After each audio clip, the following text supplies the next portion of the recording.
आइए आज तारीख के एक ऐसे दौर की बात करते हैं जिसने हमारी आज की दुनिया की बुनियाद रखी। ये वो 300 साल थे जब आलमी ताकत का महवर हमेशा के लिए बदल गया। तो आइए इस तज्जिये का आगाज एक बुनियादी सवाल से करते हैं जो मौर्रखीन को आज तक सोचने पर मजबूर करता है। आखिर 1500 से 1800 के बीच ऐसा क्या हुआ कि दुनिया का नक्शा इतनी ड्रामेटिक तौर पर बदल गया? इस सवाल का जवाब ढूंढने के लिए हम कुछ यूं आगे बढ़ेंगे। पहले यूरोप और एशिया की अजीम सल्तनतों पर एक नज़र डालेंगे, फिर उनके अस्करी, माशी और सियासी निज़ामों का मवाजना करेंगे, और आखिर में उस बड़ी तब्दीली पर बात करेंगे जिसे द ग्रेट डाइवर्जेंस कहते हैं। तो चलिए सबसे पहले देखते हैं कि 1500 ईस्वी में दुनिया कैसी नजर आती थी। मोरखीन इस दौर को कहते हैं इब्तिदाई जदीद दौर। समझ लें कि ये कुरून वस्ता और आज की जदीद दुनिया के बीच का एक पुल है। ये वो ज़माना था जब एक तरफ कुस्तुनतुनिया जैसी कदीम सल्तनतें ख़त्म हो रही थीं और दूसरी तरफ अमेरिका जैसे नए बरे आज़म दरियाफ्त हो रहे थे, जिसने आलमी तिजारत और राब्तों का एक बिल्कुल नया बाब खोल दिया था। 16वीं सदी के शुरू में दुनिया में कोई एक सुपर पावर नहीं थी। एशिया में सल्तनत उस्मानिया, ईरान की सफ़वी सल्तनत और हिंदुस्तान की मुग़ल सल्तनत जैसी ज़बरदस्त ताकतें थीं। चीन में मंग ख़ानदान का राज था। वहीं यूरोप में भी स्पेन और फ्रांस जैसी ताकतवर रियासतें मौजूद थीं। ये वाकई सल्तनतों की एक दुनिया थी। अब सवाल ये है कि इन बड़ी बड़ी सल्तनतों के फैलाव के पीछे कौन सी क़ुव्वत थी? जवाब एक ऐसी ईजाद में है जिसने जंग का तरीक़ा ही हमेशा के लिए बदल दिया। बारूद, जो 9वीं सदी में चीन में ईजाद हुआ था, उस दौर में जंग का सबसे ख़तरनाक हथियार बन गया। लेकिन दिलचस्प बात यह है कि इसी एक टेक्नोलॉजी ने यूरोप और एशिया में बिल्कुल मुख्तलिफ असरात मुरतब किए। और ये फ़र्क बहुत शानदार है। देखें, यूरोप में जहां दर्जनों छोटी रियासतें एक दूसरे से लड़ रही थीं, बारूद ने हथियारों की एक ना ख़त्म होने वाली दौड़ शुरू कर दी। इस मुकाबले ने तोपों और बंदूकों में तेज़ी से जिद्दत पैदा की।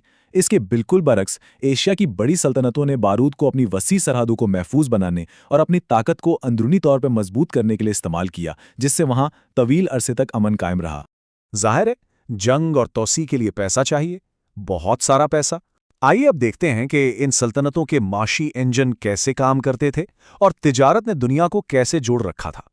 अगर इस दौर की माशी ताकत को एक अदद में बताना हो तो वो ये है 25%।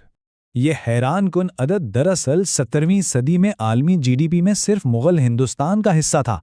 जी हाँ, ये पूरे मगरबी यूरोप की मजमूई मईशत से भी बड़ा था। ये हकीकत इस आम ख्याल को गलत साबित करती है कि यूरोप हमेशा से ही माशी मरकज़ रहा है। इस दौर में असल माशी पावर हाउस एशिया ही था। तो खुलासा ये है कि दोनों खित्तों के माशी मॉडल में ज़मीन आसमान का फ़र्क था। यूरोपीय रियासतें मर्कंटिलिज्म पर चल रही थीं, यानी इनका मकसद नौआबादियात से सोना चांदी लूटकर अपने खजाने भरना था, जबकि एशियाई मईशतें, ख़ास तौर पर हिंदुस्तान और चीन, दुनिया की फैक्ट्रियां थीं। वो बेहतरीन क्वालिटी का कपड़ा, रेशम और मसाले बनाकर पूरी दुनिया को बेच रही थीं।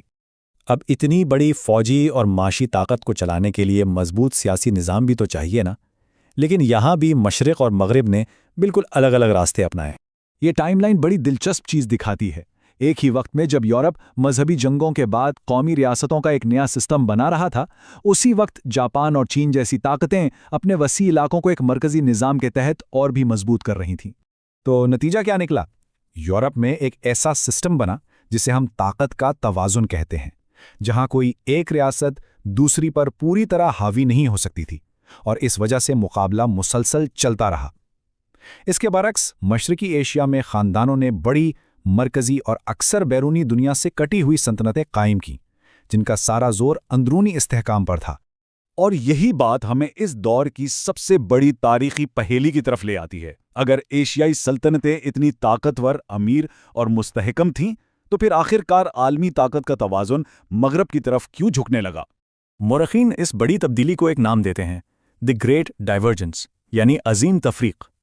आइए देखते हैं कि इसके पीछे क्या वजूहात थीं। तो यूरोप में हुआ क्या? कई चीज़ें एक साथ हो गईं। साइंसी इनकलाब ने नई टेक्नोलॉजी को जन्म दिया, मुसलसल फौजी मुकाबले ने जिद्दत को तेज़ किया, और नो आबादियात पर मबनी आलमी तिजारती निज़ाम ने बेपनाह दौलत फराहम की, जिससे सरमायादाराना निज़ाम को बहुत फ़रोग मिला। और इसी दौरान एशिया की बहुत सी बड़ी ताकतों ने एक अलग रास्ता चुना। उन्होंने बैरूनी दुनिया से दूरी इख्तियार कर ली और अपनी सारी तवज्जो अंदरूनी इस्तेहकाम और सकाफ़ती हम आहंगी पर लगा दी।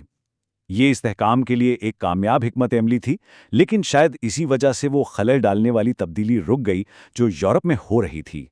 تو آخر میں یہ سوال رہ جاتا ہے، کیا مغرب کا عروج یقینی تھا، یا یہ صرف تاریخ کے ایک خاص لمحے کا نتیجہ تھا جب یورپ کی بیرونی توسیع اور ایشیا کی اندرونی توجہ آپس میں ٹکرائیں؟